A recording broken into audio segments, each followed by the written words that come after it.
আসসালামু আলাইকুম প্রিয় দর্শক, আপনারা দেখছেন শখের সাথ কৃষি। দেখতে পাচ্ছেন আমার বালতিটা আমি অনেকগুলো ফুটা করে নিয়েছি। এই বালতিতে ফুটাগুলো ভরাট করব ইটের কুচরি দিয়ে।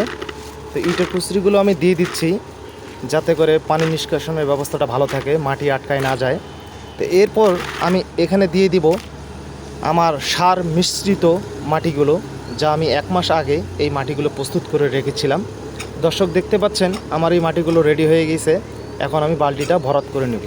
তো এইভাবে আজকে আমি 3টি বালতি ভরাট করব।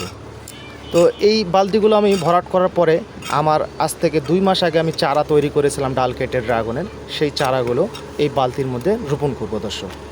তো এইভাবে আমি 3টে বালতি আজকে ভরাট করব। তো দেখতে পাচ্ছেন এটা 2 নম্বর বালতি, এটা আমি ভরাট করতেছি। তো এইভাবে আপনারা যদি খোয়া বা বালতিগুলো ফুটা করার পর খোয়া দেওয়ার পর মাটিগুলো দেন, তাহলে পানি নিষ্কাশনের যে ব্যবস্থাটা এটা অনেক সুন্দর হবে। তো দেখতে পাচ্ছেন আমার 3টে বালতি ভরাট করা হয়ে গেছে। এখন আমি 3টা চারা নির্বাচন করব অনেকগুলো চারার মধ্যে। তো যেগুলো পুরোট চারা, যেগুলোতে এর আগে আমার ড্রাগন ফল হয়েছিল, সেই ডালগুলো আমি নির্বাচন করেছি এই বালতি বা টপের মধ্যে আমি রোপণ করব। তো এই যে দেখতে পাচ্ছেন এই যে ক্ষত জায়গাটা, এটা হচ্ছে এর আগে ড্রাগন ফল হয়েছিল এই জায়গাটায়। তো আমি পলিথিনটা কেটে নিচ্ছি, কারণ পলিথিন সহ এটা রোপণ করা যাবে না।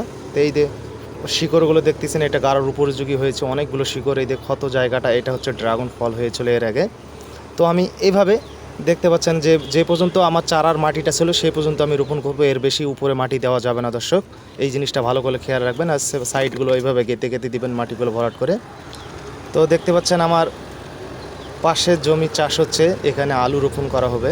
তো টলি দিয়ে আর কি এখানে মাটিগুলো মিশ্রণ করা হচ্ছে। তো আমার অলরেডি 3টে চারা রোপণ করা হয়েছে। সবাই ভালো থাকবেন, সুস্থ থাকবেন।